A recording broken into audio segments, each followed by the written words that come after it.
de aminoácidos en la síntesis de proteínas, ¿de acuerdo? ¿A qué tipo de teoría o a qué tipo de hipótesis pertenecen? La secuencia de nucleótidos que va a dar origen a una secuencia de aminoácidos.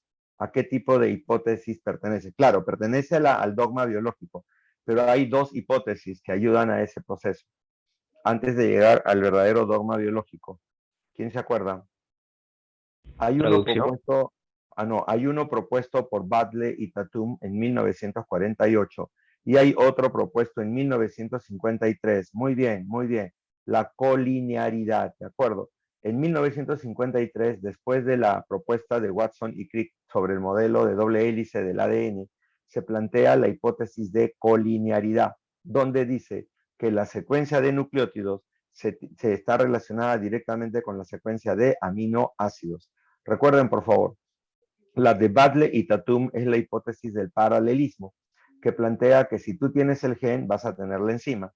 Pero después de descubrir la estructura del ADN, cómo se da la secuencia de los ácidos, de las bases nitrogenadas, o sea, de los nucleótidos, lo que vamos a encontrar es secuencia de nucleótidos, secuencia de aminoácidos. Y tenemos básicamente la colinearidad, ¿de acuerdo? Colinearidad. Muy bien, muchachos. Hasta ahí creo que no hay ningún problema. Bien, para iniciar la síntesis de proteínas, nosotros tenemos que hacer un primer proceso, que es la transcripción. ¿Cómo definen a la transcripción en términos generales? Así, rapidísimo. ¿Cómo definen a la transcripción ustedes, muchachos? En pocas palabras, o sea, ese es un dato importante. Exacto, Shirley. Síntesis de ARN, exacto. A la transcripción la definen como la síntesis del ARN. Eso es lo máximo, eso es lo que primero tiene que meterse en la cabeza. Transcripción, formación o síntesis del ARN. Es lo primero que tenemos que recordar. Muy bien. Ahora, ustedes recuerdan dónde se inicia la transcripción y quién marca a ese inicio. No es el sitio ORI, mentira. El sitio ORI es el inicio de la duplicación del ADN. Yo estoy preguntando por la síntesis, por el inicio de la transcripción. Caja tata, muy bien, caja tata. Shirley, no es el factor sigma, es la caja tata. ¿De acuerdo? Caja tata. La caja tata es una zona que nosotros llamamos también promotor, secuencia promotor o promotora, porque es la secuencia que marca el inicio de un gen. Eso sí se los dije. Tenemos el ADN, y el ADN tiene genes, ¿de acuerdo? Genes. Donde se inicia un gen se le llama secuencia promotora y donde termina se le llama secuencia de término. Secuencia promotora, secuencia de término, ¿de acuerdo? Secuencia promotora, secuencia de término. Pregunto, ¿quién reconoce a la secuencia? No, antes de pasar a eso y hacerles de repente ir avanzando. A la caja tata, la conocemos con dos nombres adicionales, ¿de acuerdo? Por ejemplo, si estamos hablando de una célula eucariota, ¿de acuerdo? La llamamos Goldberg-Hockness, caja tata o Goldberg-Hockness, ¿de acuerdo? Porque fueron los que descubrieron esta secuencia en los genes de células eucariotas. En cambio, si encontramos la caja tata en bacterias, a esa caja la llaman también Pripnau, la caja Pripnau, que es la que encontramos a nivel de ADN bacteriano. ¿Estamos de acuerdo? Entonces, Goldberg-Hockness es en eucariotas y Pripnau es en procariotas, por si acaso, ¿de acuerdo? No vayan a confundirlo después. Bien, ¿quién reconoce a la caja tata?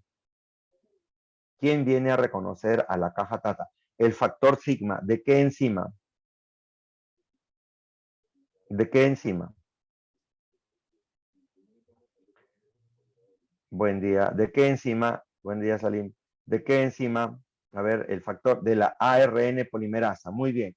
De la ARN polimerasa. El factor sigma de la ARN polimerasa. Suficiente. Muy bien. Ahora, una vez que ya tengo reconocida la caja tata y el factor sigma lo ha marcado y ha venido la ARN polimerasa, el ADN se tiene que abrir. Pregunto, ¿qué enzima rompe los puentes de hidrógeno? ¿Qué enzima rompe los puentes de hidrógeno? ¿Quién me ayuda? La helicasa, muy bien, la helicasa. ¿Qué enzima desenreda al ADN?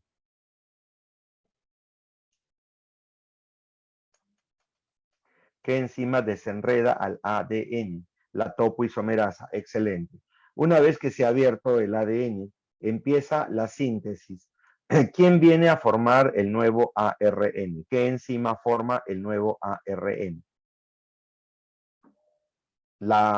¿Qué enzima? La primasa es en la otra cadena. Acá, ¿quién viene a sintetizar al ARN? La ARN polimerasa. La ARN polimerasa. Muy bien. ¿En qué sentido sintetiza al nuevo ARN? ¿En qué sentido se está sintetizando? ¿De 3 a 5 o de 5 a 3? De 5 a 3, muy bien. De 5 a 3, muy bien. Va sintetizando, va formando y luego llega y se encuentra con la secuencia de término. ¿Quién marca a la secuencia de término? RH. El factor RHO. El factor RHO. Cuando la enzima se encuentra con el factor RHO, inmediatamente se desprende del ADN y deja libre al ARN. Y se terminó la síntesis de ARN. ¿De acuerdo? Entonces, se inicia en la caja Tata, lo reconoce el factor sigma de la ARN polimerasa. Viene la helicasa, viene la topoisomerasa, el ADN se abre y la ARN polimerasa va sintetizando el nuevo ARN de 5' a 3'. Encuentran la secuencia término marcada por el factor RHO. La enzima se pega al factor y se sale de la síntesis, o sea, sale del ADN. Se libera el ARN y se cierra el ADN. Se acabó. Hasta ahí sería más o menos la síntesis. Pero ese ARN que se ha formado es el ARN mensajero. El que se acaba de formar es el ARN mensajero, ¿sí o no? No. ¿Cómo llamamos a este ARN? Lo llamamos pre-ARN, ¿de acuerdo? Un pre-ARN, ¿de acuerdo? Este pre-ARN, ¿qué tiene? ¿Qué tiene de especial este pre-ARN? Exones e intrones. Exacto, está formado por exones e intrones. Estos exones e intrones, ¿cuál es la diferencia entre un exón y un intrón? Uno tiene información, el otro no. ¿Quién tiene información? ¿Quién lleva información? El exón. El intrón no lleva código, no lleva información. ¿Estamos de acuerdo? Muy bien. Entonces, ¿qué tengo que hacer con este pre-ARN para convertirlo en un ARN mensajero? Cortar intrones y pegar exones. Ya, lo general es decir maduración. Tengo que madurarlo, ¿de acuerdo? Voy a madurarlo. Muy bien, Leonardo, voy a madurarlo. ¿Y qué significa madurarlo? Madurarlo significa que le vamos a hacer tres cosas. Primero, le vamos a hacer splicing. Splicing o empalme también lo llaman. Splicing o empalme. Si ustedes lo recuerdan, splicing o empalme, ¿de acuerdo? ¿Qué es el splicing o empalme? ¿Quién me dice? Es cortar y pegar ¿qué? Exones, intrones. No, pues, pero ¿qué hago? ¿Qué hace el splicing? Corta intrones. Corta a los intrones, corta, lo saca. ¿Y qué une? A los exones. Exacto, corta y saca a los intrones y une a los exones. Eso es lo que hace. Sacar a los intrones, corta a los intrones y pega a los exones. ¿De acuerdo? Saca a los intrones y pega a los exones. Se acabó. Muy bien, entonces, una vez que ya tengo el splicing, ¿qué hago? ¿Qué más le coloco? La caperuza. La caperuza. ¿En qué extremo? 5. ¿En el extremo 3' o 5'? 5 primas. 5', en el extremo 5'. ¿Y qué es la caperuza? ¿Qué es? ¿Alguien lo recuerda? Sí lo dijimos, pero ¿qué es? ¿Alguien lo recuerda?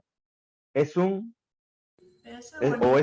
guanina, exacto, es una guanina, ¿de acuerdo? Es una molécula, es una guanina derivada, o sea, es una guanina que tiene alguna modificación. Pero lo importante saber aquí es para qué sirve esta caperuza. ¿Cuál es la función de la caperuza? Estabilizar el ARN mensajero. Estabilizar, ya, sigue, ¿y qué más?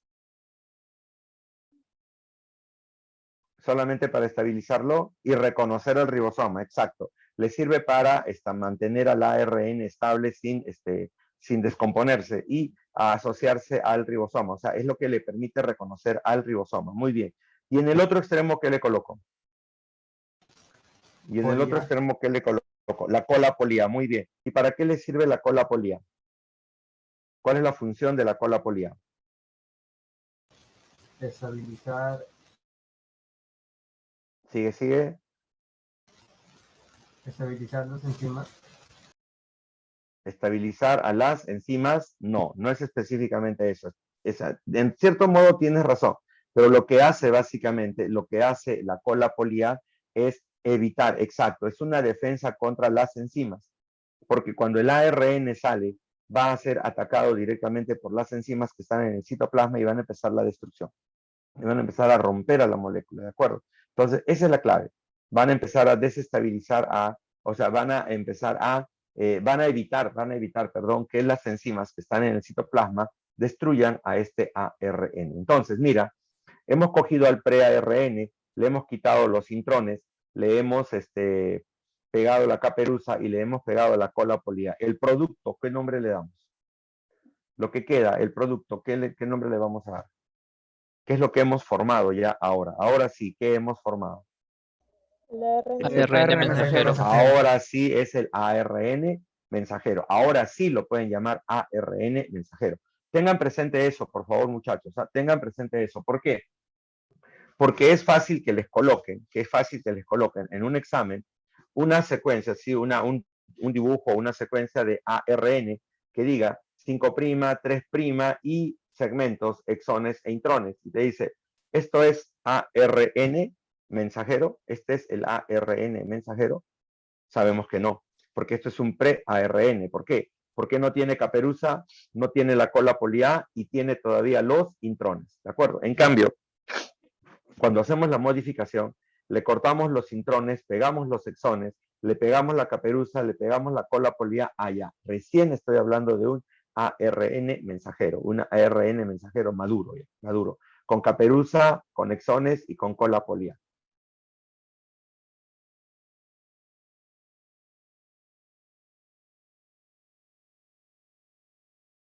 Ahora, para terminar el proceso, esta transcripción tiene que irse a una traducción. ¿Qué es esto?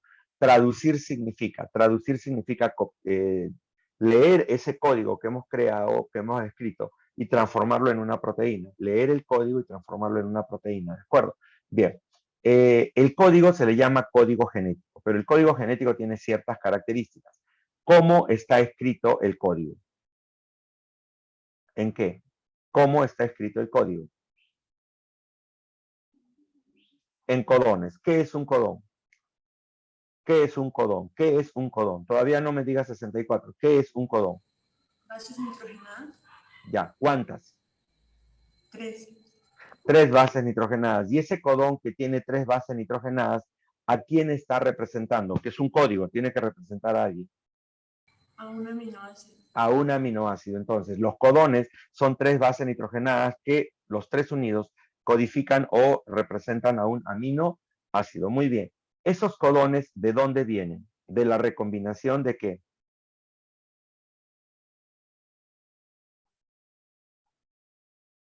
¿Los codones de dónde vienen? ¿De la recombinación de qué? Porque son 3 bases nitrogenadas que se están recombinando. O sea, digo, ¿de dónde vienen estos codones? ¿Cómo se formaron estos codones? ¿De la recombinación de qué? ¿Se acuerdan? ¿Se ubican o no? ¿Quién me ayuda? No, ¿de dónde vienen? Los codones están en el ARN, pero ¿de dónde vienen? ¿Quién se acuerda?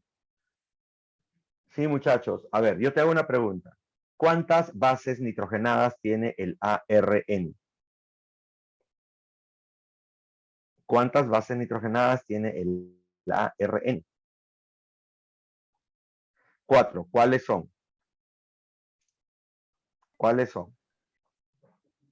Adenina, Guanina, guanina, cito- citosina, y Uracilo. uracilo. Adenina, guanina, citosina y uracilo. La pregunta es, ¿qué pasa si yo cojo a estas 4 bases y las recombino de 3 en 3?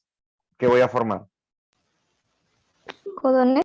Los codones. Entonces, si yo te pregunto de dónde vienen los codones, de la recombinación de las 4 bases nitrogenadas del ARN que se van recombinando de 3 en 3.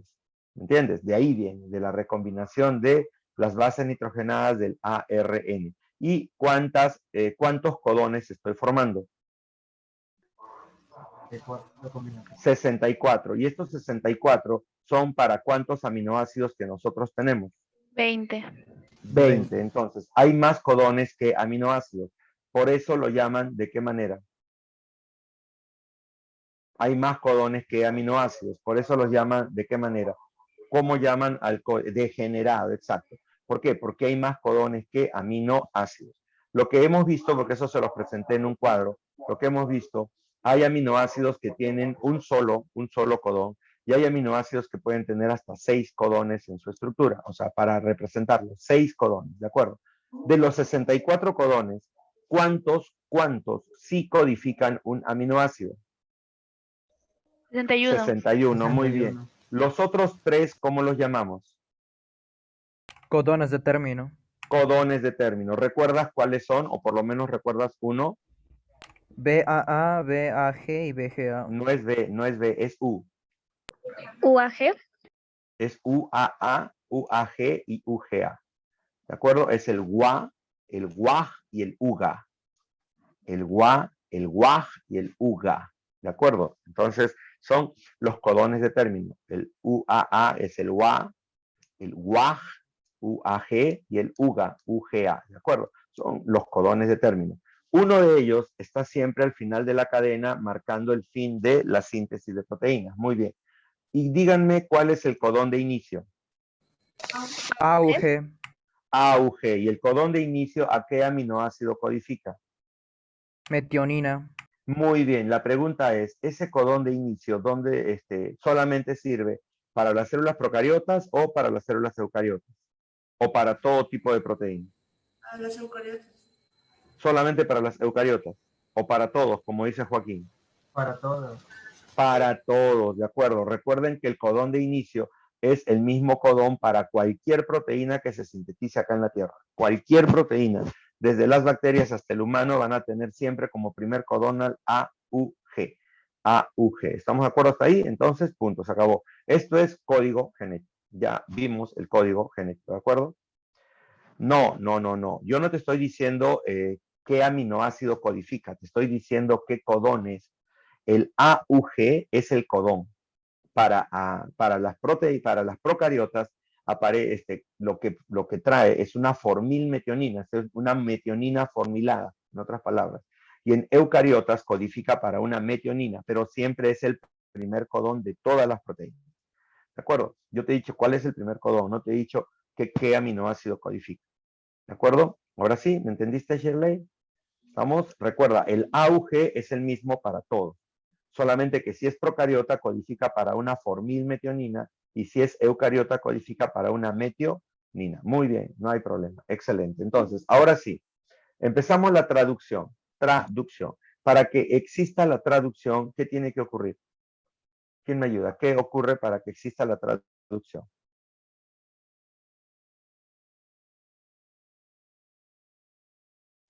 A ver, ¿quién me ayuda?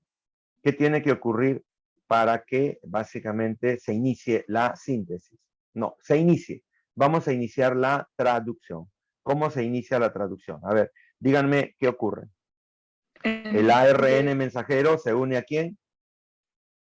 A la subunidad menor, muy bien. ¿Y por qué se une? Porque la subunidad menor reconoce, mira, reconoce a la caperuza y reconoce al primer codón.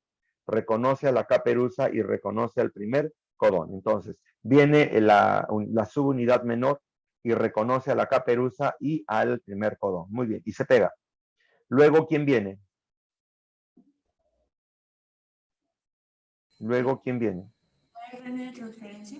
El primer ARN de transferencia. Y aquí es donde decimos que si estamos hablando de células procariotas, estamos hablando de la formilmetionina, Y si estamos hablando de células eucariotas, estamos hablando de la metionina. Muy bien. Entonces, el primer ARN de transferencia se encuentra con el primer codón y se reconocen codón anticodón, ¿de acuerdo? Se reconocen y colocan al primer aminoácido.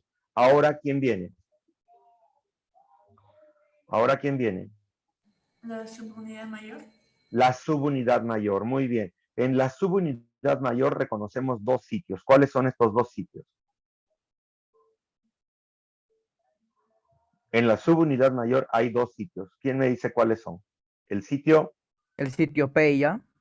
exacto, el sitio P y el sitio A. En el primer caso, el sitio P está ocupado por el primer ARN de transferencia y el primer aminoácido. Y el sitio A queda vacío.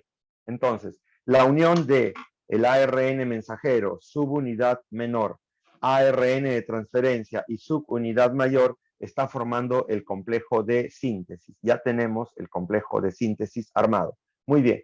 Ahora, ¿cómo continuamos? Eso es una secuencia repetitiva que lo vimos la semana pasada. El sitio A queda libre. ¿Para qué? Para que llegue ¿quién? El segundo ARN de transferencia con el segundo aminoácido.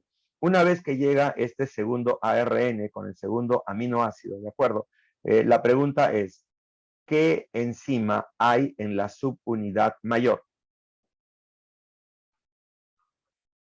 ¿Qué enzima encuentro en la subunidad mayor? ¿Cómo se llama esa enzima que está en la subunidad mayor? Que permite la unión de los aminoácidos. La peptidil transferasa. Muy bien. La peptidil transferasa sintetiza enlaces peptídicos. Lo que hace es unir aminoácidos. Entonces, si dentro del ribosoma tengo al primer aminoácido y al segundo aminoácido, la peptidil transferasa los une, formando al dipéptido. Ya tenemos dos aminoácidos. ¿De acuerdo? Muy bien. En ese momento, este primer ARN que está ocupando el sitio P se va. Entonces, el sitio P queda libre y el ribosoma se mueve. Al moverse, este segundo ARN queda en el sitio P, y el sitio A queda vacío. Otra vez espera a que llegue el tercer aminoácido. Tercer ARN de transferencia con su aminoácido. Ya están juntos. Otra vez, la peptidil transferasa une a los aminoácidos y ya formas ahora un tripéptido porque tienes 3 aminoácidos. Muy bien. Se va el segundo aminoácido y el ribosoma se mueve y deja libre el sitio A. Y así sucesivamente van llegando, se van pegando los aminoácidos, los ARN de transferencia se van y el ribosoma se va moviendo, siempre dejando el sitio A libre. ¿Cuándo acaba esto? ¿Cuándo acaba esto, muchachos? Cuando llegamos a qué codón.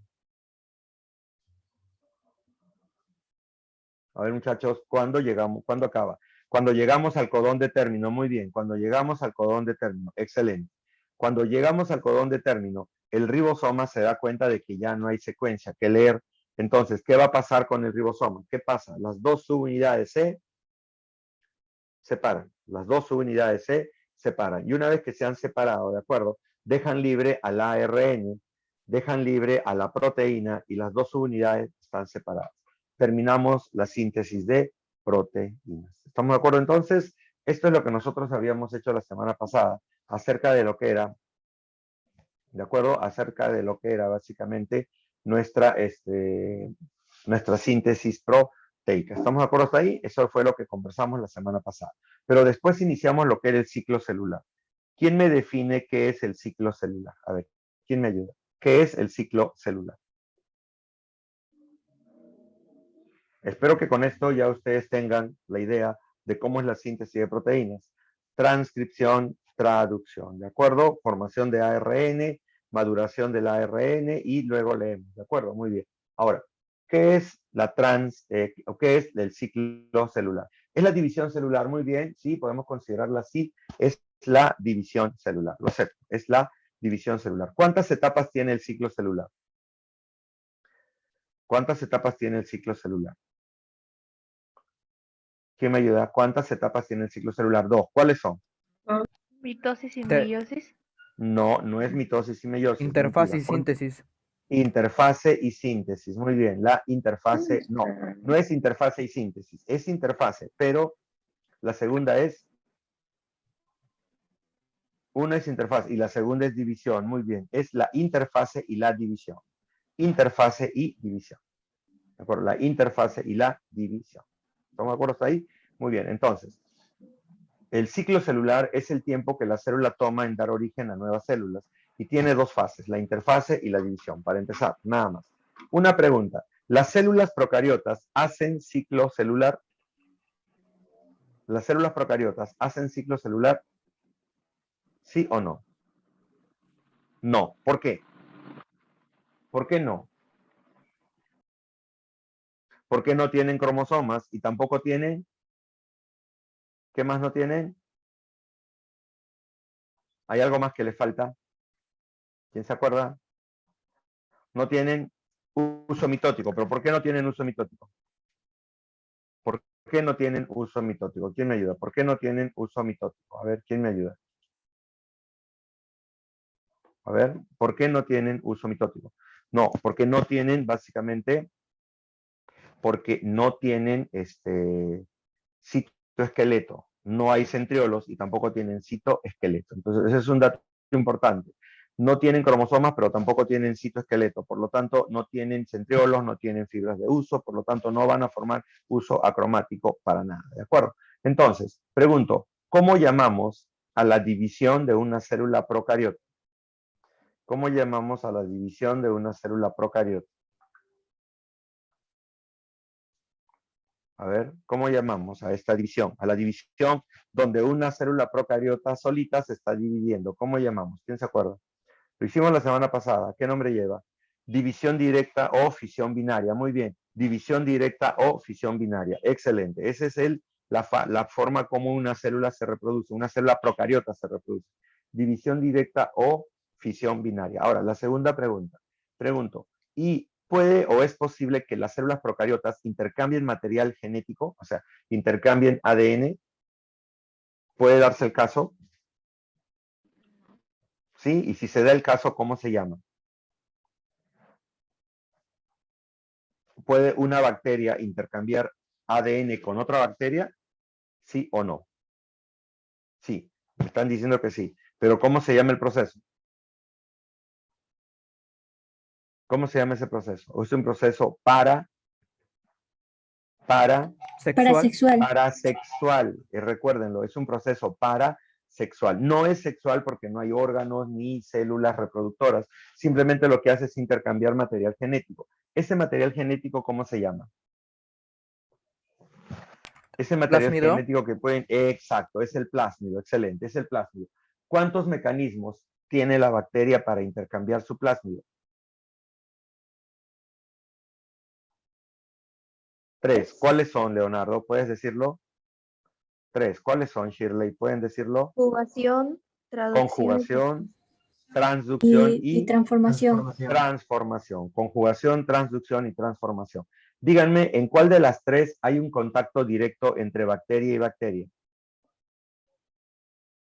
En la conjugación. En la conjugación, ¿a través de qué estructura? ¿Cómo se llama esa estructura? Pilisexual. Pilisexual, muy bien. Díganme en cuál de ellos utiliza un intermediario que puede ser un virus. En la transducción. Transducción, muy bien. ¿Y en cuál de ellos se toma el ADN directamente del medio? En la transformación. Se acabó, ¿de acuerdo? Muy bien, eso es lo que habíamos conversado con respecto a las bacterias. Ahora, el ciclo celular o mitosis se da directamente en células eucariotas. En las células eucariotas, ¿de acuerdo? Sí hay cromosomas, sí hay centriolos, sí hay uso acromático, y lógicamente sí se va a formar todo el aparataje de la división. Pero hay que diferenciar algo. Dentro de las células eucariotas, perdón, dentro de los organismos eucariotas hay organismos unicelulares y hay organismos pluricelulares. En un organismo unicelular, pregunto, ¿para qué sirve el ciclo celular? En un organismo unicelular, ¿para qué sirve?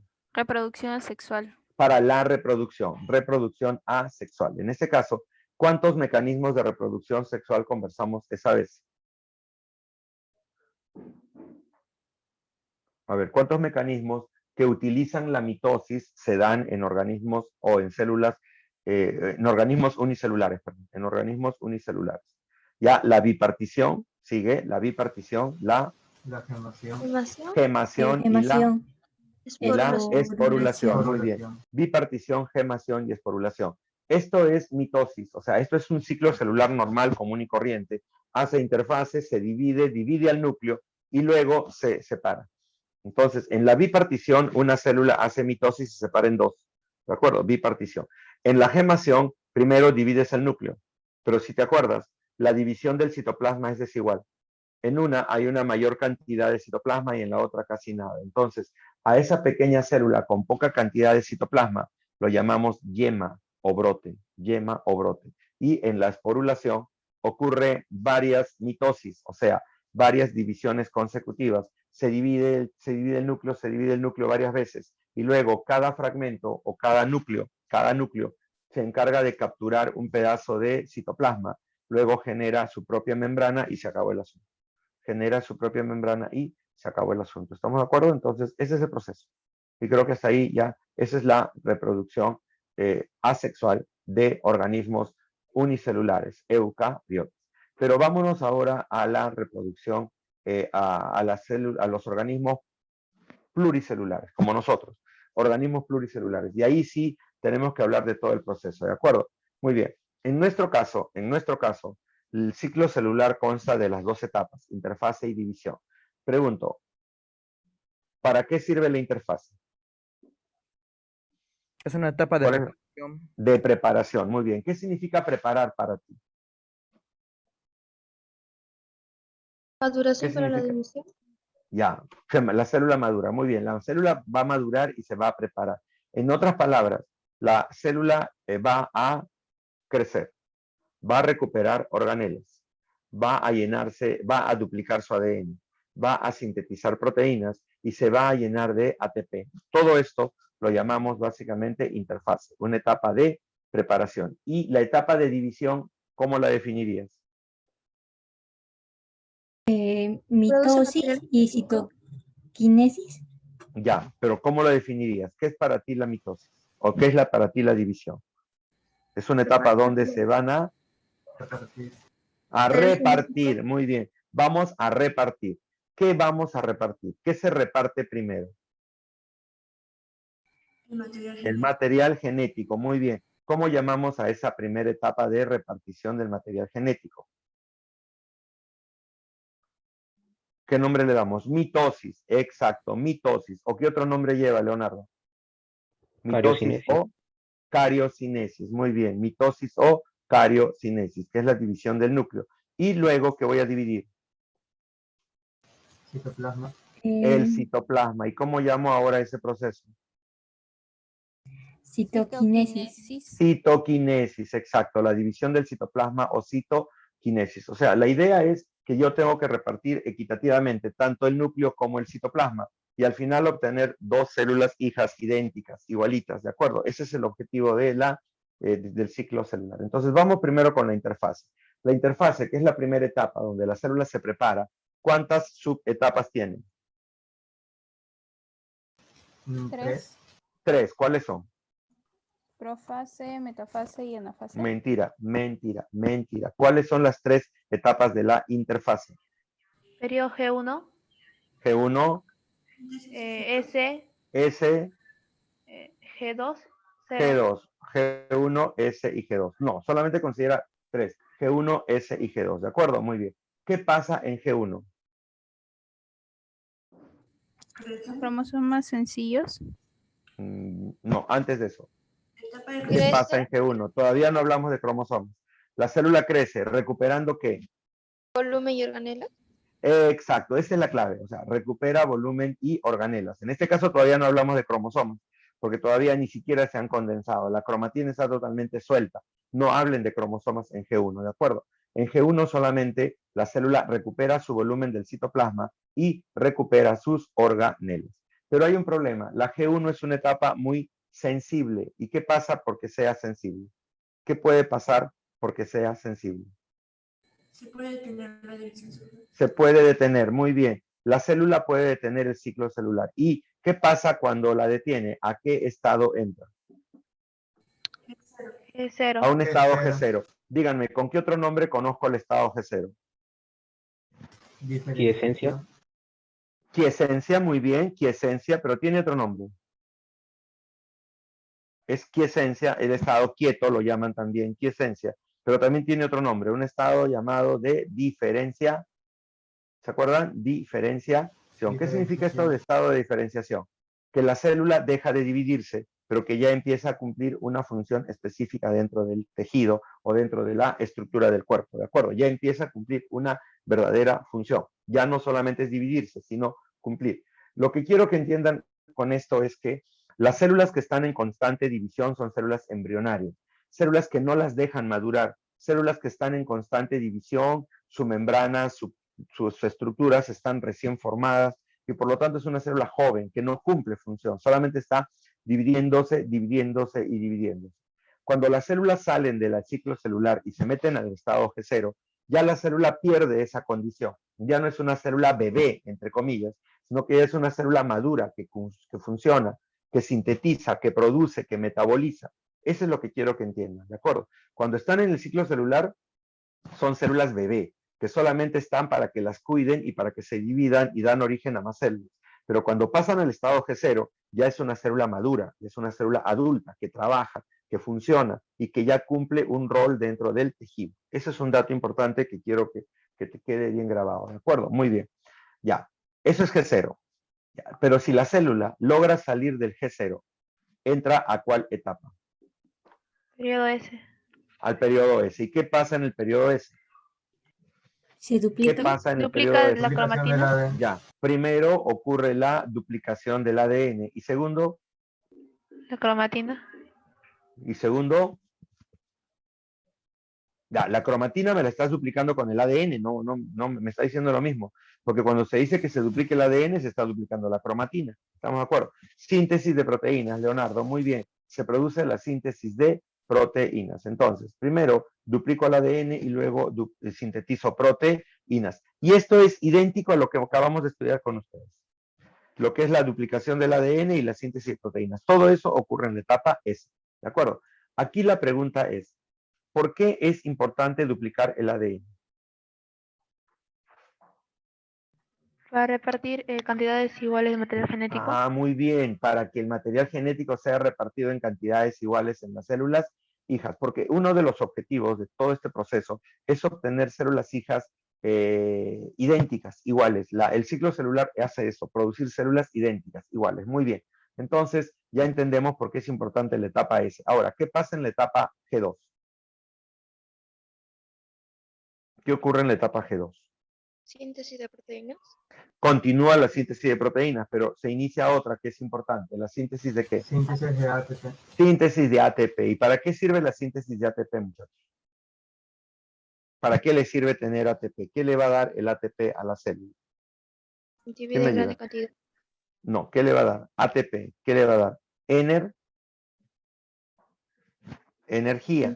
El ATP le va a dar energía. El ATP le sirve para darle energía. Esa es la característica. Le va a dar energía. ¿Estamos de acuerdo? Entonces, mira, la célula creció. La célula recuperó sus organelas. La célula duplicó su ADN. La célula sintetizó proteínas. La célula se llenó de energía. Está lista y preparada para la división. Ya se preparó. Mira, durante toda esta etapa que hemos estado repasando, yo no te he dicho que se ha repartido o se ha dividido algo. Solamente se ha preparado, ha creado, ha construido, ha sintetizado. Esa es la fase. Y eso es lo que se llama interfase. Pero luego entramos a la mitosis. ¿De acuerdo? Bueno, entramos a la división. La división, lo acabamos de decir, es una etapa en la cual se reparte. Y habíamos dicho que hay dos tipos de repartición.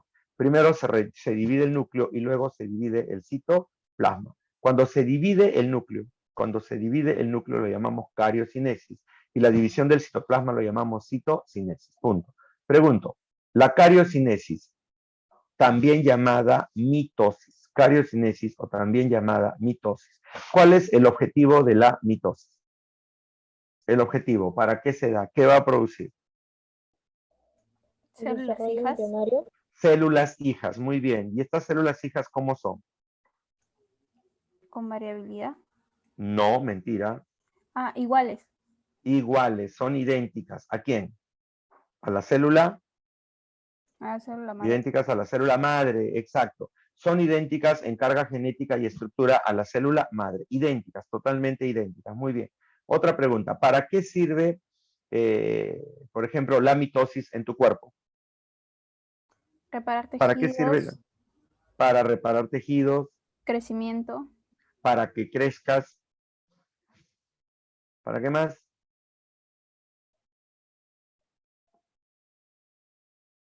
¿Para nada más? Muchachos, piensen, ¿para qué más?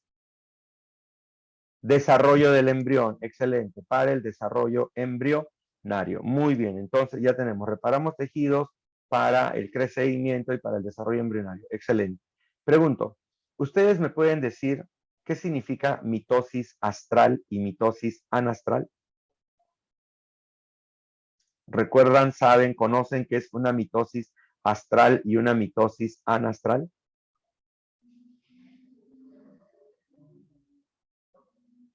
A ver, ¿quién me ayuda? Mitosis astral y mitosis anastral. ¿Nadie? ¿No la recuerda? ¿No? Ya, te doy el dato.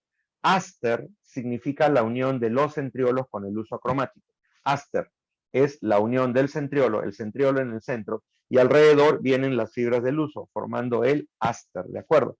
Aster es la unión del centriolo más uso acromático o uso mitótico, que es lo mismo. Bien. Entonces, la célula que tiene centriolo, genera una mitosis astral. Y la célula que no tiene centriolo genera una mitosis anastral. Las células que tienen centriolo son las células animales. Por lo tanto, las células animales son o realizan mitosis astral. En cambio, las células que no tienen centriolo, como las células vegetales, se les llama mitosis anastral. Pero entonces, ¿quién dirige la formación del uso acromático?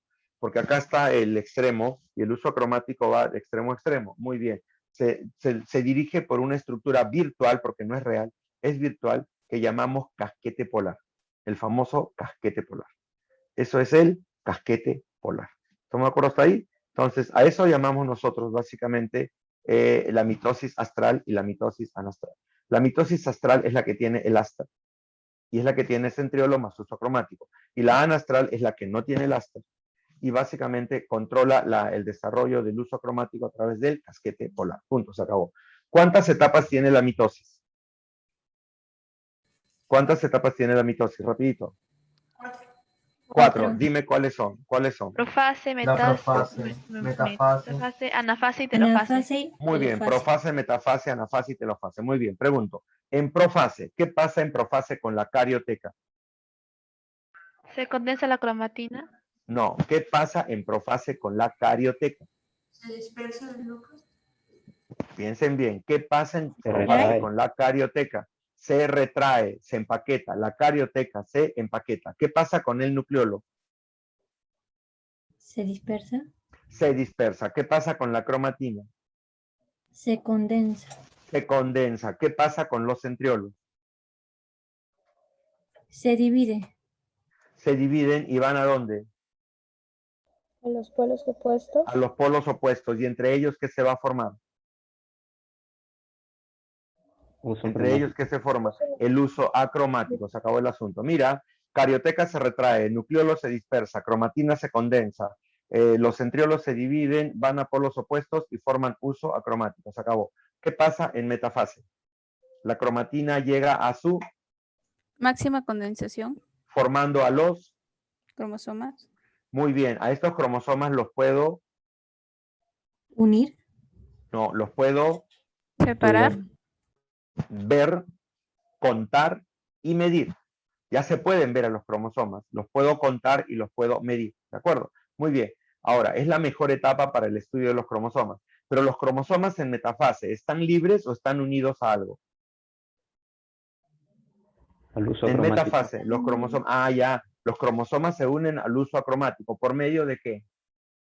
Cinetocoro. Del cinetocoro. Y los cromosomas que están pegados a las fibras del uso cromático, ¿están libres y perdidos en todo el citoplasma o están localizados en algún lugar? Forman la placa ecuatorial. Exacto. ¿Y qué es una placa ecuatorial? Una ¿Qué es la línea que placa parece ecuatorial? el ecuador de la Tierra. Ya, pero ¿qué es la placa ecuatorial? La ¿Qué es la placa alineación ecuatorial? ¿La alineación de qué? de cromosomas La alineación de los cromosomas, ¿dónde? en el centro de la... Ahora sí, ahora sí. Entonces ya lo entendimos, ¿de acuerdo? Es la alineación de los cromosomas en el centro de la célula. Alineación de los cromosomas en el centro de la célula. ¿De acuerdo? Muy bien, a eso se le llama placa ecuatorial. ¿Queda claro? ¿No hay problema? Muy bien, entonces, ahora nos vamos a anafase. ¿Qué pasa en anafase? Se separan. Las hermanas se separan. Las hermanas se separan, o sea, las hermanas se pelearon. Cromátides hermanas se separan. Ahora sí, me diste risa cuando dijiste las hermanas se separan. Ahora sí, las cromátidas hermanas se separan. Pregunto, ¿y esas cromátidas hermanas de dónde vinieron? De la condensación de... No, ¿de dónde vinieron? ¿De dónde salieron las cromátidas hermanas? Del cromosoma. ¿Pero de dónde? Esas cromátidas hermanas, ¿de dónde aparecieron? Es que ese es el problema, no lo relacionan. Si esto es un cromosoma, ya vamos a pensar que esto es un cromosoma. Bueno, imaginemos, ¿no? Muy bien, periodo S, Ana. Exacto, gracias, Ana. Si este es un cromosoma que entra a la etapa S y en la etapa S el ADN se duplica, yo voy a tener dos cromosomas, así, dos cromosomas. Tengo el cromosoma. Y en la etapa S esto se duplica y tengo ahora dos. ¿Cómo llamo a estas dos cromátidas? Esta es una cromátida normal, común y corriente. Pero cuando aparece la otra, estamos hablando de cromátidas hermanas. ¿De dónde aparece esta cromátida hermana? ¿De dónde viene esta cromátida hermana? De la etapa S. ¿Y esto de dónde viene? De la duplicación del ADN. Esta es la duplicación del ADN. El ADN se está duplicando. Entonces, eso es lo que quiero que relacionen. En la anafase, las cromátidas hermanas, que son el producto de la duplicación del ADN, se van a separar. Para eso se hace la duplicación, para separar y repartir equitativamente la cantidad de cromátidas entre las células hijas. La cantidad de cromátidas entre las células hijas. Creo que lo puedes entender hasta ahí. Ahora ya entiendes por qué es importante la anafase y por qué es importante la etapa S, porque duplicas para repartir en cantidades iguales el material genético. Punto, se acabó. Muy bien. ¿Y qué pasa en telófase? ¿Qué pasa en telófase? ¿Quién me ayuda? ¿Se organizan los núcleos? No. Primero, ¿qué tiene que pasar en telófase? ¿A dónde El llegan los cromosoma cromosomas? se descondensa. Pero ¿a dónde llegan los cromosomas? ¿A ¿A los dónde van los polos? cromosomas? Muy bien. Cuando los cromosomas llegan a polos opuestos, ¿qué va a pasar? Se descondensa. Empiezan lo que dijeron, se descondensan. Muy bien. ¿Y qué reaparece? La membrana nuclear. La membrana nuclear o carioteca. Y tenemos ahora ¿cuántos núcleos? Dos. Ahora dos, ya tenemos dos núcleos, ya se formaron los dos núcleos. Ese es el objetivo de la mitosis, dividir el núcleo en dos. Ya lo hicimos, hemos hecho todo el proceso para dividir al núcleo en dos. Mira, profase, metafase, anafase, telofase, dos núcleos. Se acabó. Eso es lo que quiero que vayan metiéndose en la cabeza. Y por algo sirve este repasito, me está sirviendo porque me estoy dando cuenta que a veces por ahí hay un pequeño detalle, ya lo ajustamos y queda completo. Excelente. Ya tengo los dos núcleos. ¿Qué me falta dividir ahora? El citoplasma. El citoplasma. ¿Cómo llamo el proceso? Citoquinesis. Citoquinesis. ¿Cuántos tipos de citoquinesis conoces? 2. ¿Cuáles son? Trípetes. Anillo. El, Anillo. no, el Trípeta. centrípeta y el Centrífuga. centrífuga, de acuerdo. Eso es lo que quiero que recuerden. Son dos tipos de mecanismos. El centrípeto, que va de afuera hacia adentro, como si estuvieras estrangulando, y el centrífugo, que va del centro hacia afuera y se abre. ¿De acuerdo? Muy bien. Ahora escúchame. El centrípeto es el que realiza ¿qué tipo de células? ¿Qué células pueden estrangularse? Animal. Animal. ¿Por qué? No tiene Por el pared alto. celular. Ah, entonces, las células que no tienen pared celular pueden estrangularse y la división viene de afuera hacia adentro. Pregunto, ¿qué necesito para hacer esto, para estrangular? ¿Qué tengo que formar para estrangular? Ahora sí, lo que estaban diciendo, ¿El anillo contráctil? el anillo contráctil o el anillo mitótico, que está hecho de actina y miosina, que se va cerrando, se va contrayendo, va uniendo a las membranas y la célula plop se separa en dos. Y la célula se separa en dos. Ese es el punto, ¿estamos de acuerdo? Ese es el famoso anillo contráctil. ¿De acuerdo? Y eso lo vemos en una división centrípeta, que viene de afuera hacia adentro y lo llamamos también estrangulación. Lo hacen células animales que no tienen pared celular. Se acabó. En cambio, la otra división la llamamos división centrífuga. ¿Por qué? Porque parte del centro hacia afuera. ¿Quién participa aquí? Acá no hay anillo contráctil, pero ¿quién participa? ¿Vacuolas? Ya, ¿de dónde vienen esas vacuolas? Fragmoplasto. No, ¿de dónde vienen las vacuolas? Las Aparato de vacuolas Golgi. forman al fragmoplasto. Muy bien, las Golgi. vacuolas vienen del aparato de Golgi. Golgi produce las vacuolas. Las vacuolas se van uniendo y forman el fragmoplasto. Y el fragmoplasto va a formar una nueva pared y una nueva membrana. Y esto va a separar a las células en dos. Y esto va a separar a las células en dos. ¿De acuerdo? Eso es lo que pasa. Se forma el fragmoplasto a partir de vacuolas o vesículas que vienen del aparato de Golgi y se separa a la célula en dos. Creo que sí. Ahora ya estamos completos. Terminamos, muchachos. Esto es mitosis. Y ya terminamos la mitosis. Pregunto, díganme las dos moléculas que van a regular el ciclo celular. Son dos moléculas que regulan el ciclo celular. Estaba en las diapositivas y les dije que las ciclinas, gracias, las ciclinas y las otras. Las quinasas dependientes de las ciclinas. Las quinasas dependientes de las ciclinas. Las ciclinas son proteínas y las quinasas son enzimas. Entonces, las ciclinas vienen, se pegan a la enzima, la activan y la enzima empieza a trabajar. ¿Estamos de acuerdo? Eso es lo que pasa. Las ciclinas, perdón, se unen a las quinasas y las quinasas empiezan a funcionar o detienen el proceso, o aceleras o detienes el proceso. Bien, estas ciclinas que activan a las quinasas van a actuar durante todo el ciclo. Hay ciclinas que van a actuar a nivel de la etapa G1, de la etapa S, de la etapa M, que es la etapa de mitosis, y de la G0, que es cuando la célula se detiene. Y todo esto está controlado por las ciclinas o quinasas, ¿de acuerdo? Muy bien, ¿cuál es el producto del desorden de la duplicación del ADN? ¿Cuál es el producto del desorden? O sea, si por algún motivo no podemos controlar esta división, dime, ¿cuál es el producto de este proceso mal hecho? El cáncer, pero tiene otro nombre. ¿Quién me da el nombre? No es cáncer directamente. ¿Qué se forma cuando la célula se empieza a dividir sin control? Lo dijimos la vez pasada. Tiene un nombre. ¿Cómo se llama? Se le llama neo.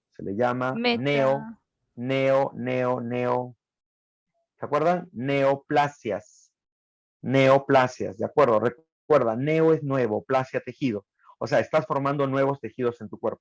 Nuevos tejidos. Yo les dije que esas neoplasias tenían dos caminos. O era un camino benigno, donde no causaba daño, o era un camino maligno, como el cáncer, que empezaba a destruir todas las células que tenía a su alrededor, ¿de acuerdo? Y la metástasis es cuando estas células viajan a través de la sangre y se ubican en diferentes partes del cuerpo. De su centro de origen, donde se formaron, pueden empezar a irradiarse y van a diferentes partes del cuerpo. Punto, muchachos. Creo que con esto hemos repasado todo lo que teníamos que ver. Ahora me voy a la práctica que les han dado. Hay una práctica que tenemos que desarrollar y espero que ustedes ya la han estado revisando. ¿La han revisado o no, muchachos? ¿Sí o no? Ni siquiera la han visto, seguro. A ver, ¿la han revisado o no, muchachos? A ver, vamos a ver. Aquí está. Bueno, ustedes ya saben, porque con ustedes ya estamos trabajando, que yo tengo la costumbre de que cada vez que coloco o hago estos repasos, yo coloco las claves y aparte de las claves les coloco la información de dónde sale esto para poder explicarlo. Empezamos entonces, muchachos. Aquí está. La primera pregunta viene de virus, que ya lo habíamos trabajado con anterioridad con ustedes, ¿de acuerdo? Viene de virus. Ya conocen ustedes, los virus los conocen, así que no me van a venir a engañar que no conocen a los virus, sí los conocen. Entonces, yo necesito empezar con esto. El primer virus descrito como agente patógeno fue el denominado, bien, el primer virus conocido y reconocido como agente patógeno fue el virus del mosaico del tabaco. ¿De acuerdo? Martins William Beijerinck, ¿de acuerdo? Fue el que descubre a este virus. Es considerado uno de los fundadores de la virología y demuestra, empleando filtros extremadamente finos, que el agente patógeno responsable de la enfermedad del mosaico del tabaco es una estructura mucho más pequeña que las bacterias. ¿De acuerdo? El primer virus conocido fue el virus del mosaico de tabaco. Ahí está, en 1899. Y actualmente se conocen más de 5.000 virus reconocidos. Bien, pero acá hay un dato que me gustaría que recuerden. En 1887, el químico francés Louis Pasteur hizo su observación con la rabia, inconsciente al encontrar un virus en ese entonces. O sea, Pasteur logra crear la vacuna contra la rabia, pero él no sabía que era un virus, simplemente sabía que era un agente que producía una infección, pero no sabía que era un virus, pensaban que era una bacteria en ese momento. Los bacteriófagos son los virus que infectan y se replican en las bacterias, y estos fueron descubiertos a principios del siglo XX por Friedrich Twort. Dmitry Ivanovsky usó uno de estos filtros para demostrar que la savia de una planta de tabaco enferma permanecía contagiosa por la planta de tabaco sana, a pesar de ser filtrada. Pero Martinus Beijerinck nombró a la filtración virus y su descubrimiento se consideró como el inicio de la virología. Inicialmente se pensaba, o algunos textos antiguos decían que Ivanovsky era el que había descubierto a los virus. Bien, la historia es más o menos así, algo sencilla. Se conocían enfermedades que producían alteraciones y muertes. En el caso, por ejemplo, Jenner, cuando descubrió la vacuna de la viruela, él no sabía que la viruela era un virus. Él pensaba que era una bacteria, ¿de acuerdo? Y cuando descubre la forma de inmunización, lo único que estaba haciendo era una protección, pero era una protección.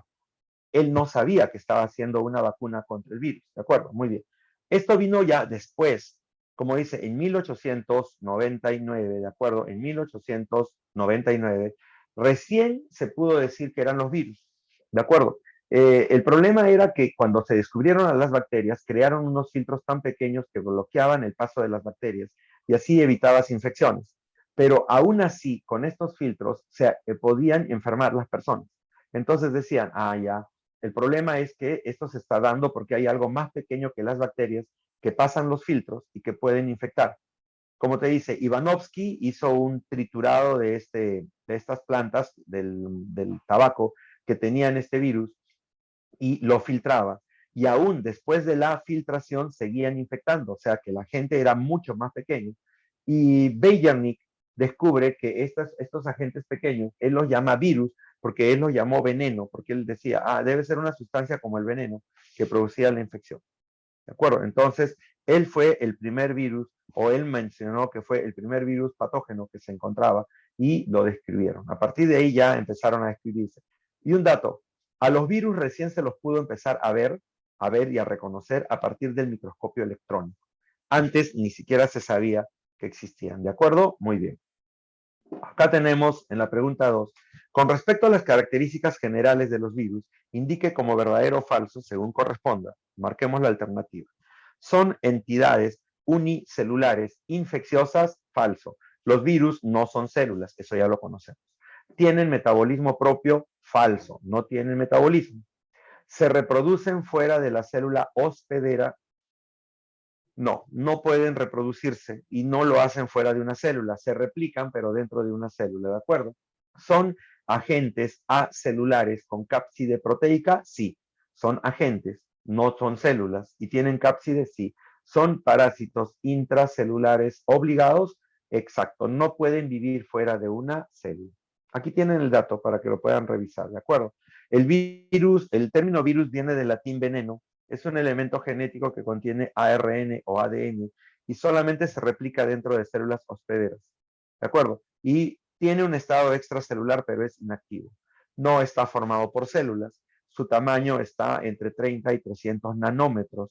Son parásitos intracelulares que necesitan de una célula hospedera para replicarse, ya que aprovechan su maquinaria metabólica y pueden infectar a todo tipo de organismo celular. Eso es lo que ya habíamos hablado de virus. Sigamos. 3. Hace unos años hubo una pandemia causada por el virus H1N1 que cobró la vida de varias personas. Se sabe que su genoma contiene uracilos, ¿de acuerdo? Y que su nucleocápside está rodeada por una bicapa lipídica y que infecta células epiteliales del tracto respiratorio. Sobre este virus indique la afirmación correcta. Te doy los datos. ¿Puede combatirse con penicilina? No, porque es virus. Recuerda que los virus no son atacados por antibióticos. Como no tienen metabolismo, no los puedes dañar. ¿Presentan ADN polimerasa? No, porque te dice que tiene uracilo.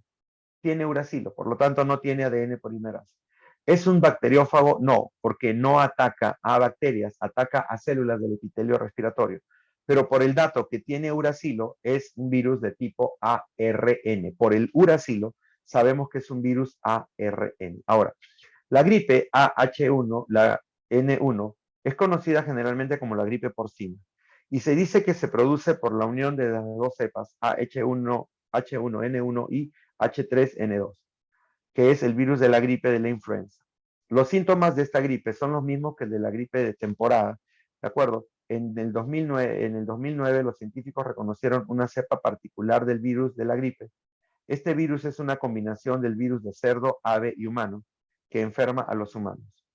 ¿De acuerdo? Entre el 2009 y 2010 esta gripe causó en los seres humanos una infección respiratoria a la que se le denominó gripe porcina. Dado el gran número de personas que se enfermaron en todo el mundo, la Organización Mundial de la Salud declaró la gripe causada por la cepa como una pandemia, porque llegó a todas partes del mundo, ¿de acuerdo? No solamente en un lugar, sino se expandió.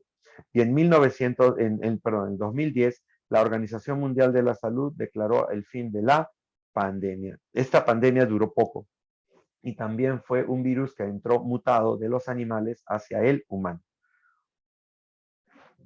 Cuando un virus infecta a una célula, esta intenta defenderse inhibiendo la síntesis del ARN viral u obstruyendo el contacto entre el ARN viral y los ribosomas del hospedero. A pesar de ello, muchos virus consiguen replicarse de forma exitosa y esto se debe ¿a qué? A que utilizan sus propios ribosomas, imposible. Los virus no tienen ribosomas. Son virus de tipo ADN, imposible, porque estamos hablando de virus ARN. Poseen una capa protectora, no tienen nada que ver con la replicación. Tienen mecanismos de evasión contra interferones, mecanismos de evasión contra interferones. Esa es la respuesta, pero entonces ahora tengo que contarte qué es un interferón. Te cuento, cuando un virus es infectado, el virus es egoísta. Piénsenlo así. Cuando un virus infecta a una célula, el virus es egoísta. ¿Por qué? Porque el virus quiere ser el único dentro de la célula. Entonces, yo tengo una célula, yo soy el virus, voy, infecto a la célula, entonces yo no quiero que otro virus entre, no va a entrar otro virus, no quiero que entre otro virus a esta célula. Entonces, ¿qué hago? Obligo a la célula a producir una proteína y esa proteína se le llama interferón. Interferón, su nombre lo dice, interferón. Son un grupo de proteínas señalizadoras producidas y secretadas por la célula como respuesta a la presencia de diversos patógenos, como virus, bacterias, parásitos y células tumorales. Entonces, son moléculas que produce la célula para evitar otro ataque. ¿De acuerdo? Entonces, está marcando y está diciendo, estoy infectada, no vengan a infectarme. Generalmente, una célula infectada por un virus secretará interferones generando una activación en las defensas antivirales en las células cercanas. Los interferones son glicoproteínas que pertenecen a la gran clase de proteínas conocidas como citocinas, moléculas empleadas para la comunicación entre células para desencadenar la defensa protectora del sistema inmunitario. Estos interferones obtienen su nombre de la característica de interferir en la replicación viral, al proteger a las células de infecciones virales. Los interferones también tienen varias otras funciones. Activan células del sistema inmune, como células asesinas, las natural killer, activan a los macrófagos, incrementan la defensa del hospedador al regular el incremento en la presentación del antígeno a través del aumento en la expresión de antígenos en el complejo mayor de histocompatibilidad. Para no marearlos, el interferón es una molécula que produce la célula para evitar una infección viral, otra nueva infección viral. En el caso de los virus, el interferón actúa bloqueando la replicación del ácido nucleico, evita la replicación. Pero el interferón estimula al sistema inmune para que este sistema inmune empiece a destruir y atacar a las células infecciosas o las células infectantes. ¿De acuerdo? Entérate que los interferones son utilizados actualmente para curar cáncer. Se aplican interferones para curar cáncer. ¿Qué significa? Que inoculamos interferones, estimulamos el sistema inmune y lo que hacemos es tratar de matar a las células cancerosas a través de este proceso. Punto, muchachos. Esos son los interferones. Aquí tienes. Los interferones son moléculas de naturaleza proteica segregados por la célula infectada por virus que captadas por las células adyacentes las estimulan a sintetizar enzimas antivirales, evitando la proliferación viral, inhibiendo la replicación del genoma viral, inhibiendo la síntesis de proteínas o activando a las células NK para destruir a las células infectadas. Punto. No voy a decir más porque ya tienen el dato y ya entendieron qué estoy hablando. Bien, la pregunta 5 dice, el siguiente esquema muestra el dogma central de la biología, en el que se establece direccional de la información, ADN, ARN, proteína.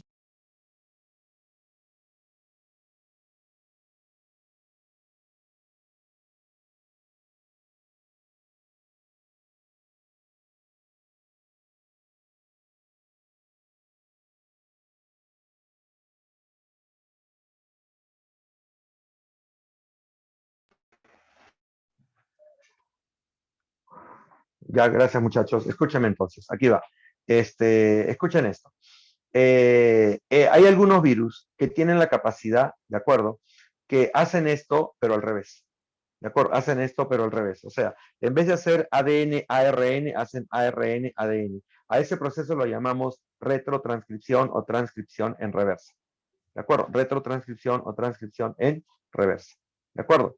Entonces, ¿qué es la retrotranscripción? Es un proceso que se da donde se genera un nuevo ADN de doble cadena denominado ADN complementario a partir de un ácido ribonucleico, o sea, de un ARN de cadena simple.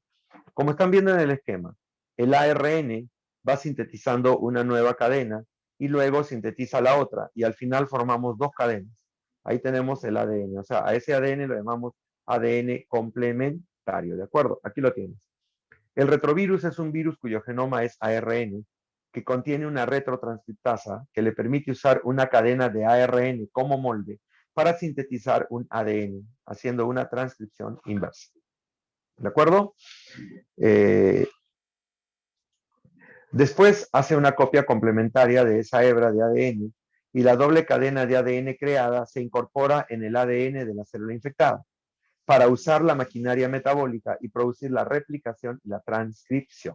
Uno de estos virus que conocemos es el virus del SIDA, el VIH, que es el que realiza este tipo de retrotranscripción. Es un retrovirus, ¿de acuerdo? Retrovirus. Sigamos.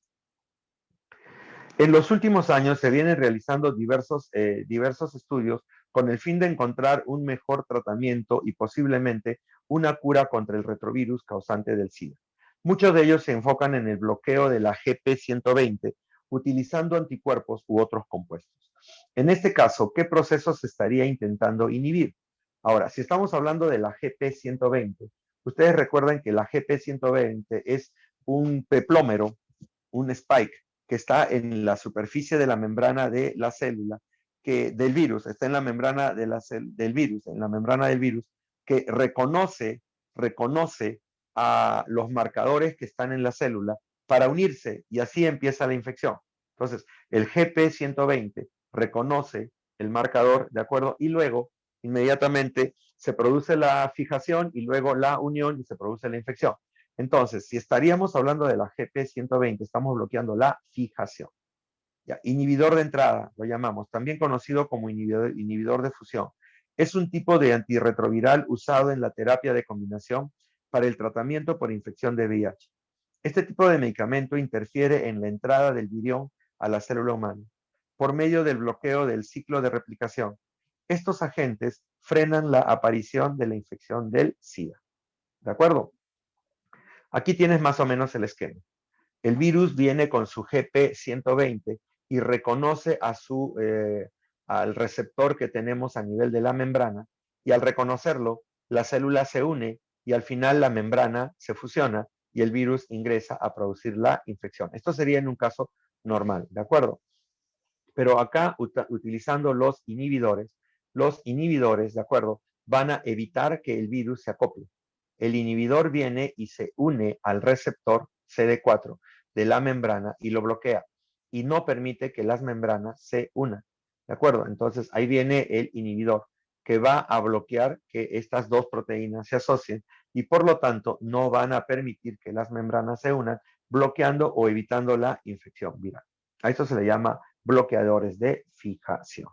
Muy bien, en la pregunta 7 dice, un paciente con sospecha de haber contraído VIH se sometió a una prueba de ELISA. El resultado dio positivo. Sin embargo, sabemos que a veces la prueba genera falsos positivos. Por lo tanto, para corroborar si el paciente verdaderamente presenta anticuerpos contra dicho virus, es necesario realizar ¿qué? Una segunda prueba de ELISA, no necesariamente. Un conteo de linfocitos, menos. Un aislamiento del virus sería interesante, pero es muy difícil. Pero una prueba más rápida es la prueba de Western blot. ¿Qué es la prueba de Western blot? La deben haber escuchado varias veces. La prueba de Western blot es una prueba que te confirma la presencia del virus del SIDA en tu cuerpo. El Western blot es la prueba de confirmación más común para el VIH, ya que identifica los anticuerpos anti-VIH en función con su peso molecular. La prueba se realiza de 3 a 5 semanas después de la exposición inicial, que es el tiempo que se necesita para que los anticuerpos anti-VIH aparezcan en la sangre. Es la prueba de confirmación, es una prueba de ensayo inmunoenzimático, detecta anticuerpos contra proteínas específicas del VIH, la interpretación es visual, muestras, necesita suero y plasma, ¿de acuerdo? Demora más o menos 3 horas y media, una sensibilidad del 100% y una especificidad del 100%. Entonces, ahora ya conoces qué es la prueba de Western blot. Busca anticuerpos y se realiza después de 3 a 5 semanas de que posiblemente hayas estado expuesto a esta infección. 8. La pululanasa. La pululanasa es una enzima que degrada polisacáridos formados por maltotriosas. La pululanasa, aislada a partir del Pirococcus wosei, se activa a bajo pH y altas temperaturas. Con esta información podemos inferir que el Pirococcus wosei te están diciendo que este Pirococcus tiene una enzima que se activa a elevadas temperaturas. A elevadas temperaturas. Entonces, es una enzima que puede soportar calor. Entonces, las únicas estructuras que tienen la capacidad de soportar calor son las arqueobacterias. Y dentro de las arqueobacterias, el grupo llamado termoacidófilas, porque soportan pHs ácidos y temperaturas elevadas. ¿De acuerdo? Entonces, esas son las termoacidófilas, bacterias que pueden soportar elevadas temperaturas. Elevadas temperaturas. Ahora, la pululanasa es una extremoenzima. Es una enzima capaz de catalizar reacciones químicas a través de, o en medios donde hay demasiadas temperaturas, o sea, elevadas temperaturas y valores de pH ácidos y presiones altas o concentraciones de sales abundantes, ¿de acuerdo? Los microorganismos que reciben, que tienen estas enzimas, se les llama extremófilos, y estos básicamente pertenecen al grupo de las arqueas. ¿De acuerdo? El Pirococcus, por ejemplo, es una bacteria que puede crecer hasta en 100 grados centígrados sin ningún problema y puede soportar estas elevadas temperaturas en zonas geotérmicas marinas de elevada temperatura. ¿De acuerdo? Entonces, esa es la pululanasa, por si acaso. La Aciditiobacillus ferroxidans es una bacteria utilizada en la industria metalúrgica, debido a que, a fin de obtener energía, oxida minerales de sulfato ferroso, dando como producto sulfato férrico y ácido sulfúrico. Además, es capaz de fijar el CO2 atmosférico para usarlo como fuente de carbono.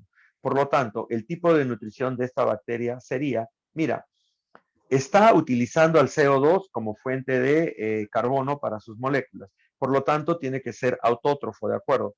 Pero debe ser un autótrofo que utiliza reacciones químicas para generar energía. No utiliza la luz del sol. Utiliza reacciones químicas, o sea, procesos redox. Entonces, sería un quimio sintético, pero como está utilizando moléculas inorgánicas, lo llamamos quimio-litótrofo. Quimio-litótrofo, porque está utilizando moléculas inorgánicas. Leamos lo que dice ahí. Los organismos quimiotrófos o quimiosintéticos son aquellos capaces de utilizar compuestos inorgánicos reducidos como sustratos para obtener energía y utilizarlo en el metabolismo respiratorio. Es una facultad conocida con el nombre de quimiosíntesis. Estos pueden ser quimioautótrofos o quimioheterótrofos, igual como fotoautótrofos, ¿de acuerdo? Los quimioautótrofos utilizan el CO2 como fuente, ¿de acuerdo? Pero a diferencia de ellos, no utilizan la luz, sino que utilizan la oxidación de compuestos inorgánicos, como puede ser los nitratos, los nitritos, el hidrógeno, los sulfatos, el ácido sulfídrico, el hierro, ¿de acuerdo? Y su carbono celular deriva del CO2 y es asimilado mediante las reacciones del ciclo de Calvi. Los que utilizan compuestos orgánicos se le llama quimioorganotrófos. Quimioorganotrófos, ¿de acuerdo? Se les llama quimioorganotrófos. Y a los que utilizan moléculas inorgánicas, quimiolitótrofos, ¿de acuerdo? Entonces, esta es la respuesta y ahí lo tienes. A los que utilizan compuestos inorgánicos o minerales se les llama quimiolitótrofos. Lito viene de roca, inorgánico, ¿de acuerdo? Bien. Vamos. Los virus son complejos supramoleculares infecciosos. Son parásitos intracelulares obligados. No son seres vivos. El genoma del virus puede ser DNA o RNA. Nunca los dos a la vez dentro de la célula. Y el virus es replicado fuera de la célula. Si el virus es replicado fuera de la célula, la partícula se inactiva. Abarcan un rango de tamaño de 20 a 300 nanómetros. El ácido nucleico está dentro de la cápside, la cual está formada por unidades de proteínas llamadas capsómeros. Según el texto acerca de las características de los virus, indicar el enunciado correcto. ¿Pueden reproducirse fuera? No. ¿Fuera de la célula de la partícula biliar se denomina vibrión? No. ¿Su genoma siempre es ARN? No. ¿De acuerdo? ¿Son submicroscópicos? Sí. Eso sí tienen que recordarlo. Son ultramicroscópicos o submicroscópicos, porque llegan a medir nanómetros. Recuerda que un nanómetro es la millonésima parte del milímetro y solamente se pueden ver a través del microscopio electrónico. No se pueden ver a través del microscopio óptico, solamente a través del microscopio electrónico. ¿De acuerdo? Muy bien, muchachos, sigamos con la siguiente. Las cianobacterias son importantes para el concepto agrícola. ¿Por qué son importantes las cianobacterias en el concepto agrícola? ¿Debido a qué? ¿A su consumo humano? No, las cianobacterias no las consumimos nosotros. Para nada las consumimos, ¿de acuerdo? Las cianobacterias no las consumimos para nada. Entonces, no tienen que ver con el consumo. No tienen que ver nada con el consumo, ¿de acuerdo? Muy bien, ahora, ¿qué más? La capacidad de capturar nitrógeno atmosférico, interesante. Capacidad de capturar nitrógeno atmosférico. ¿Pueden capturar nitrógeno atmosférico? Sí, tienen esa capacidad. ¿Qué más? Potencial de transformar los nitritos. Los nitritos no se transforman, se absorben, ¿de acuerdo? Nitritos y nitratos se van a absorber directamente, ¿de acuerdo? Entonces, capacidad de atrapar oxígeno atmosférico. Atrapar oxígeno no, porque las cianobacterias lo que hacen es fotosíntesis, entonces lo que hacen es liberar. Entonces, la única respuesta en este caso es la capacidad de capturar nitrógeno atmosférico. Las cianobacterias ecológicamente cumplen 3 funciones importantes. Fijan carbono, fijan nitrógeno y producen oxígeno. Producen, no atrapan, producen. Entonces, ahí tienes la única respuesta posible. Capturar nitrógeno atmosférico. Muy bien, entonces, esta es la secuencia más o menos de lo que ocurre. El nitrógeno está en el aire, el nitrógeno llega al suelo y las bacterias capturan este nitrógeno y lo convierten en amoníaco. Luego, este amoníaco lo convierten en nitritos y nitratos. Y estos nitritos y nitratos son utilizados por la planta para generar sus propias proteínas. Y se cierra un ciclo importante del nitrógeno. Muy bien. Ahora, dice, una estructura de la cianobacteria que facilita su movimiento y evita su deshidratación. Las cianobacterias son bacterias que van a presentar en su estructura una cubierta externa llamada cápsula. Esta cápsula también la llaman vaina mucilaginosa. Esta cápsula o vaina mucilaginosa está hecha de carbohidratos y permite que las bacterias se unan y formen colonias. Las cianobacterias forman colonias. grandes paquetes, grandes globos de células, donde todas están ahí asociadas por su vaina mucilaginosa o cápsula. Por favor, cada célula es independiente, no forman tejidos, sino que cada célula es independiente. Por eso estamos hablando de colonia, no estamos hablando de tejidos. Y eso lo hacen las cápsulas, ¿de acuerdo? Muy bien. 13. Estructura cianofísia encargada de ejecutar la fotosíntesis oxigénica. Bien, estructura cianofísia. A ver, estamos hablando de las cianofitas. Las cianofitas son bacterias. Y las bacterias pueden realizar fotosíntesis, sí. ¿Dónde? En sus mesosomas. ¿Qué mesosoma? Mesosomas laterales. Si te acuerdas, yo te los dije. Los mesosomas laterales son aquellos lugares donde se realiza la producción de energía. Puedes realizar o respiración celular o fotosíntesis. Y les dije claramente que si realiza fotosíntesis, el término o la estructura se le llama laminilla fotosintética. Son las famosas laminillas fotosintéticas. Y esto solamente las tienen las células procariotas, y en este caso las cianofitas. Esas laminillas forman estos tilacoides que van a permitir la relación, o sea, la síntesis o la fotosíntesis. Esta es una estructura de una cianofita.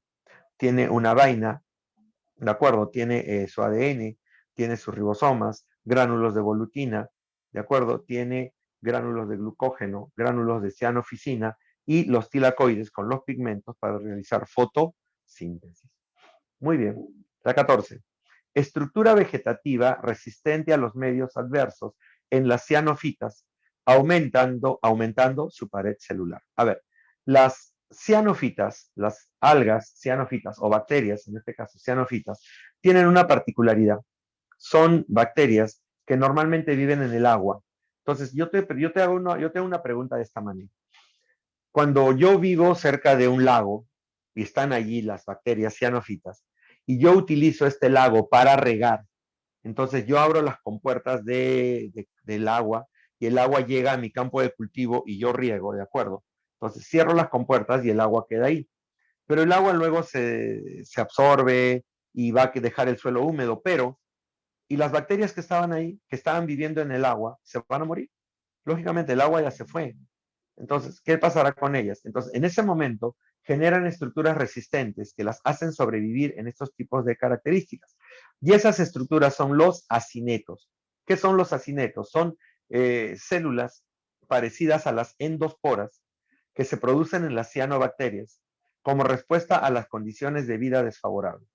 Se originan a partir de células que se vuelven más grandes, con una pared más gruesa que las células vegetativas, a veces con pequeñas protuberancias. Poseen un citoplasma granuloso debido a la acumulación de gran cantidad de cianoficina, que es el almidón que almacena.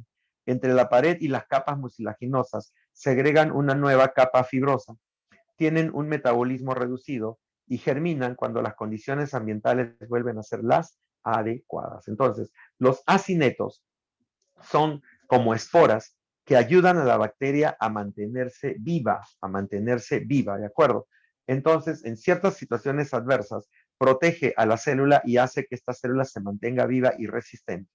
En cambio, los heterocistos que estás viendo acá al costado en la figura son zonas de fragmentación. En ese punto, esta alga se rompe para reproducirse y dar origen a nuevas algas. Pregunta 15.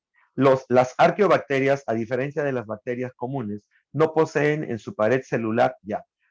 Cuando Carl Woese separa a las bacterias de las arqueobacterias, descubre que estas arqueobacterias tienen en su pared celular un componente que no es el peptidoglucano, es el pseudopeptidoglucano o llamado también pseudomureína.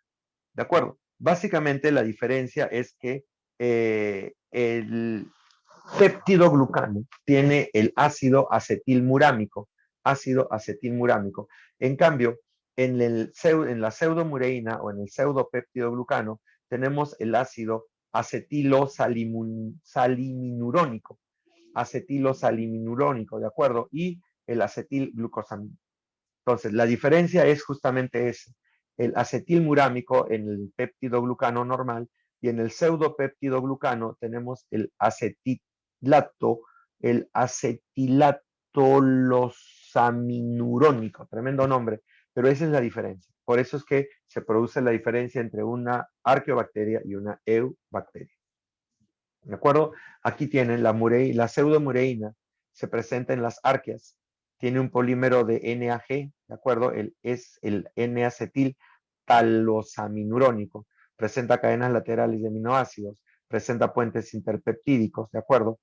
Y es resistente a la penicilina y es resistente a la lisocima. Esta es la pseudomureína.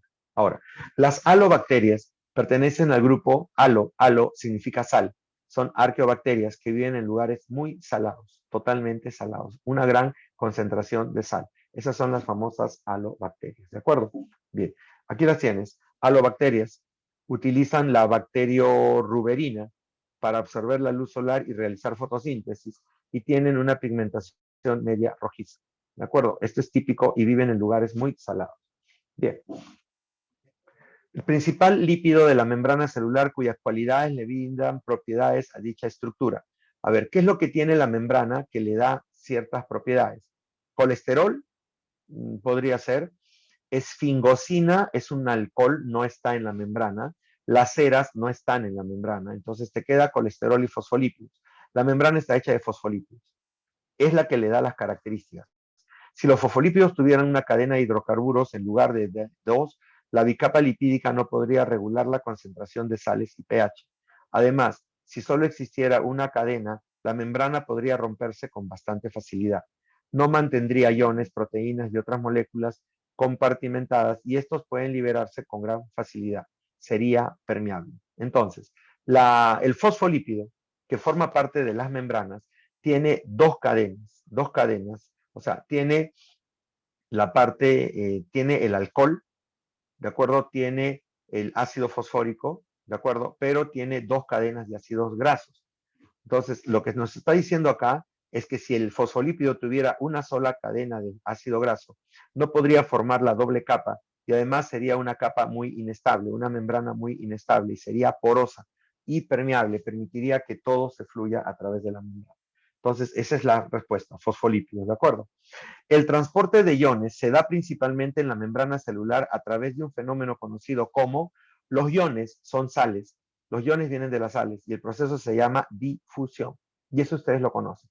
Hay una difusión simple, una difusión facilitada, ¿de acuerdo? Una difusión simple y una difusión facilitada. La difusión simple es la que permite el paso de moléculas y eso lo hacen los lípidos. Pero la difusión facilitada utiliza callejones que se dan dentro de la membrana para permitir el paso de moléculas de un lado hacia el otro. Esto también lo hemos hecho. Las bombas en la membrana celular determinan la polaridad. ¿Se acuerdan? Les dije que las bombas generan que la membrana tenga cargas eléctricas. Por lo tanto, dice que por cada que expulsa, ingresa. ¿De acuerdo? Generalmente que por cada 3 sodios que estás expulsando, ingresan 2 potasios. Siempre la relación va a ser 3-2, siempre 3-2. 3 sodios, 2 potasios, ¿de acuerdo? 3 sodios, 2 potasios. No se olviden de eso, ¿de acuerdo? Puede que ingrese, puede que salga, pero siempre es 3-2. Siempre esto es 3-2. Ahora, esto también lo hemos conversado. Las células animales en medios sufren citolisis. Los hematíes desencadenan plasmólisis. ¿Ya? ¿En qué medio el hematíe puede destruirse? Generando plasmólisis o hemólisis en medios hipotónicos. ¿Lo recuerdas? En un medio hipotónico la célula se hincha y revienta, causando la plasmólisis o destrucción celular. Muy bien. La formación de la pared celular es función, lo acabamos de decir hoy día al repasar cuando hicimos la formación del fragmoplasto. El fragmoplasto se forma a partir del aparato de Golgi y a partir de las membranas plasmáticas.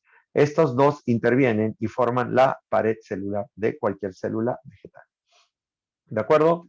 La pared celular primaria puede sufrir extensión porque está compuesta principalmente de la pared primaria tiene hemicelulosa. No tiene celulosa, no tiene lignina ni suberina, tiene hemicelulosa. Y eso le permite a la pared primaria extenderse, crecer en cierto modo o alargarse. Permite el estiramiento y se encuentra en células que aún crecen. Ahí tienen el dato, ¿de acuerdo? Son las centrales energéticas formadoras de ATP en células vegetales. ¿Quiénes son las que forman ATP? Las mitocondrias. Las mitocondrias tienen la función de generar energía para mantener las actividades celulares mediante procesos de respiración aeróbica. Mediante procesos de respiración aeróbica. Esto es básicamente las mitocondrias. ¿De acuerdo? Muy bien. Los cloroplastos se originan a partir ¿de dónde vienen los cloroplastos? Lee lo que dice ahí. La biogénesis, a partir de los proplastidios. Lo que se multiplican en las células meristemáticas son esféricos o cilíndricos de 2 a 4 micras, compuestos por una membrana interna y una membrana externa y un pequeño espacio estromal que contiene ADN y plastoribosomas. ¿De acuerdo? Entonces viene de los proplastidios que se van a ir diferenciando y van a dar origen a todos los plastidios. Tienes a los etioplastos, cloroplastos, leucoplastos, cromoplastos, amiloplastos, elaioplastos y proteinoplastos. ¿De acuerdo? Ahí tienen. Este es el origen de los cloroplastos. Los fármacos sufren modificaciones en nuestro cuerpo, denominándose biotransformación. Esto se da principalmente en el hígado a nivel de sus organelas denominadas. Recuerda, ¿quién es la que ayuda a la eliminación de toxinas en nuestro cuerpo? El retículo endoplasmático liso, que se realiza a nivel de las células que se encargan de esto. Entonces, el hígado tiene dentro de su estructura al retículo endoplasmático liso, ¿de acuerdo? Es el basurero celular. Muy bien, Leonardo. Y allí tienes un cuadrito que te indica cómo se realiza la biotransformación. Es un proceso específico mediado por enzimas unidireccional. Es un sistema de detoxificación en riñón, intestino, hígado y otros tejidos. Se considera un mecanismo de defensa que transforma fármacos, moléculas y lo que facilita su eliminación a través de la orina y la bilis. Se clasifica en fase 1 y fase 2, que suceden simultáneamente y son complementarios y pueden ser independientes y necesita energía. Eso es la biotransformación, si es que no lo conocía. Ahora, esto también lo conocemos porque ya lo hemos repasado. Las pequeñas porciones de ADN que se producen durante la síntesis discontinua de una de las hebras se denomina, ya pues eso lo sabemos, estos pequeños fragmentos llevan el nombre de fragmentos de Okazaki. Son los llamados fragmentos de Okazaki, que ya los conocemos y ya sabemos dónde se da, en la cadena retrasada durante la duplicación del ADN. 27. Él es una secuencia corta de ARN que contiene un grupo 3 hidroxilo libre que actúa como punto de inicio para la adición de los nucleótidos. Entonces, si yo quiero sintetizar ADN y necesito que me lean el código y yo poder ir sintetizando la nueva cadena, a esta estructura la llamo cebador. Es el ARN cebador, que también ya lo conocemos, lo hemos conversado. La molécula formada después de la transcripción pasa por un proceso de maduración que consiste en la transformación de, la maduración es convertir el ARN heterogéneo o llamado pre-ARN en un ARN mensajero. Eso es lo que se llama como maduración. Y lo hemos revisado hoy día también. En la traducción, el ARN mensajero permite codificar. Entonces, cada 3 nucleótidos, que son los codones, cada 3 nucleótidos del ARN mensajero, permite codificar un aminoácido. Cada 3 nucleótidos del ARN mensajero permite codificar un aminoácido. Ese es el código y ustedes ya lo conocen. La correspondencia de ARN mensajero con el ARN de transferencia es debido a que, ¿cómo se relaciona el ARN mensajero con el ARN de transferencia? Se relaciona a través del codón anticodón. Codón anticodón, ¿de acuerdo? El codón anticodón.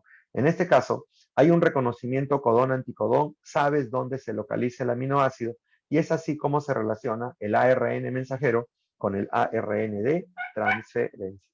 Bien, muchachos, terminamos. Nos pasamos solamente 2 minutitos. Ha sido un día productivo. Para mí ha sido un día productivo. ¿Por qué? Porque hemos repasado todo lo que era síntesis de proteínas, hemos hablado de todo lo que era ciclo celular con la mitosis